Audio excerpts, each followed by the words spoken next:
שלום לכם. בשבוע שעבר התקיים דיון בהארכת מעצר של רב שמואשם בין היתר שהוא הציע לחולים שבאו אליו להתברך לאכול סוכריות מנטוס במקום תרופות. במהלך הדיון, כשעורך הדין שמייצג אותו טען שלא היה צריך להביא את מרשו לדיון בגלל שהוא עבר רק יום לפני כן צנתור ושהוא מאוד חלש, השופטת ענתה בצורה הכי עניינית, אז תיתנו לו מנטוס. בהמשך הדיון, השופטת גם גילתה שהיא נמנית על ציבור מאוד מסוים, כשהיא אמרה, אנשים מסוגנו לא הולכים לרבנים. בערב, כשהדיווחים זלגו לתקשורת, היו כאלה שהעירו שזה לא ראוי, אבל היו גם כאלה שאפילו צחקו על ההומור השנון של השופטת. אלא ששבוע אחר כך הגיע המהפך. שבוע אחרי האירוע, נשיאת העליון זימנה את השופטת לבירור על ההערות שהעירה בדיון, והשאלה היא רק למה. הרי זה לא סוד שנשיאת העליון גם היא לא רגילה ללכת לרבנים, אז למה בכל זאת היא זימנה את השופטת לבירור? בגלל מנטוס? לא בטוח.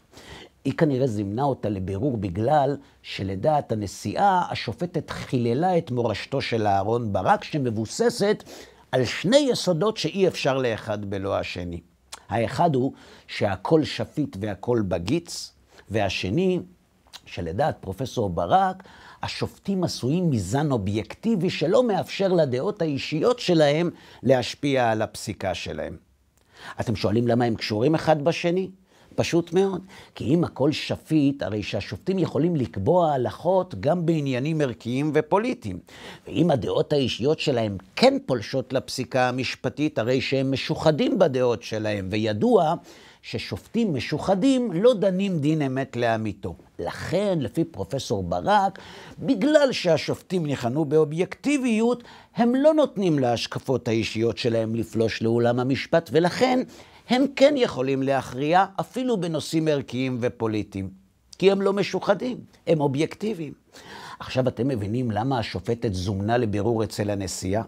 כי כששופטת מספרת שאנשים מסוגל לא הולכים לרבנים, וכשהיא מציעה לנאשם לאכול לרפואתו מנטוס במקום תרופות, כמו שהוא מציע לאנשים שבאים אליו, היא בעצם ממוטטת בבת אחת את שני היסודות שבית משפט נשען עליהם. כשהיא אומרת אנשים מסוגנו לא הולכים לרבנים, היא מוכיחה שהשקפת העולם שלה דווקא מופיעה בבית המשפט. וכשהיא מציעה לנאשם לקחת מנטוס במקום תרופות, היא מוכיחה שלמרות הכל היא בן אנוש. כנראה בגלל זה נשיאת העליון זימנה אותה לבירור. היא כנראה רוצה להסביר לה שבלי מזג שיפוטי חסל סדר בית המשפט. למה? כי מי שאין לו מזג שיפוטי לא יכול להסתיר את הרגשות ואת ההשקפות שלו, ומי שלא מסתיר אותם פוגע בעקרון האובייקטיביות שניסח הפרופסור ברק, והוא מוכיח שהעיקרון הזה לא נכון. הנקודה שאלה שלא הולכים לרבנים לא יודעים היא שגם עם המזג השיפוטי וגם בלעדיו אנחנו יודעים ששופטים למרות הכל הם בכל זאת בני אדם. הם אמנם מבקשים את האמת במשפט, הם אמנם אנשים ישרים, הם חרוצים, הם מוסריים, הם בעלי השקפה מסודרת ואפילו מזג שיפוטי יש להם. אבל בגלל שהם לא הולכים לרבנים, הם לא מכירים את פרשת השבוע. אם הם היו הולכים, הם היו יודעים שאין בעולם דבר כזה שנקרא אובייקטיביות. איך זה קשור לפרשת השבוע? פשוט מאוד.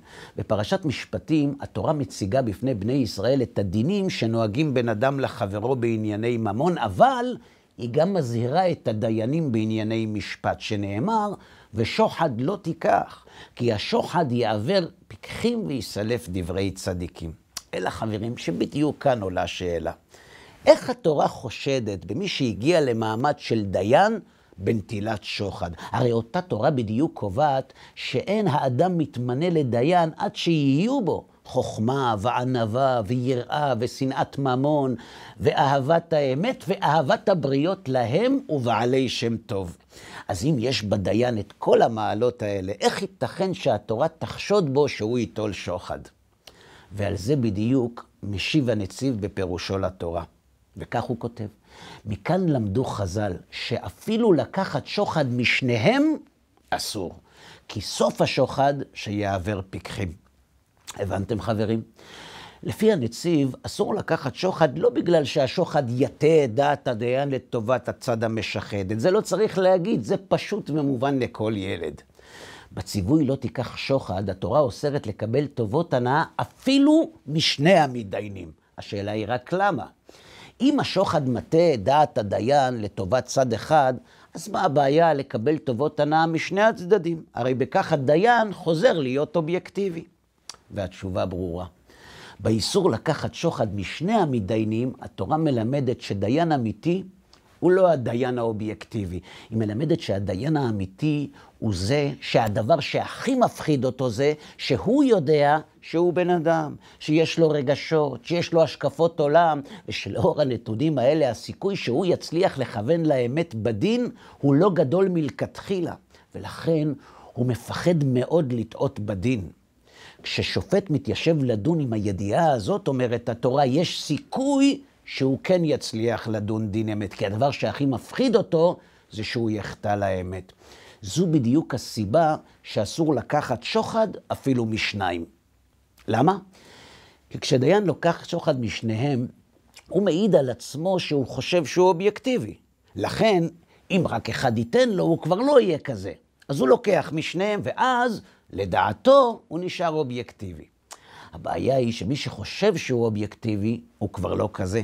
ואז הוא אולי לא משוחד בממון, כי הוא הרי לקח משניהם, אבל הוא נשאר משוחד לדעות ולרגשות שלו. וכשהוא לא יודע שהוא משוחד, אין ספק שהדעות שלו יתערבו בפסיקת הדין שלו. ובדיוק בגלל זה, התורה הקדימה לאיסור נטילת שוחד את הציווי, ודל לא תהדר בריבו. למה? כדי ללמד אותנו שהטיית הדעת לא קשורה רק לשוחד שאני מקבל מאחרים, אלא גם לשוחד שאני משחד את עצמי. שהרי הדל הוא לא שיחד אותי בשום דבר, ולמרות זאת אני נוטה לזכות אותו, או בגלל הרחמנות שלי, או בגלל השאיפה שלי לטובת החלשים. הבנתם חברים? אם השופטת הייתה מהסוג שהולך לרבנים, היא הייתה יודעת שאין דבר כזה אובייקטיבי, ואז היא הייתה מפחדת משוחד עצמי, ואז היא לא הייתה מציעה לנאשם שעומד מולה לקחת מנטוס במקום תרופות, ואז נשיאת העליון לא הייתה מזמנת אותה לבירור בגלל שהיא פוגעת במורשת של פרופסור אהרון ברק, ואז רק מי שלא הולך לרבנים היה יכול להמשיך להאמין שהשופטים הם כן אובייקטיביים. עכשיו חברים, אתם מבינים למה יש לנו מזל שיש לנו פרשת שבוע? שבת שלום.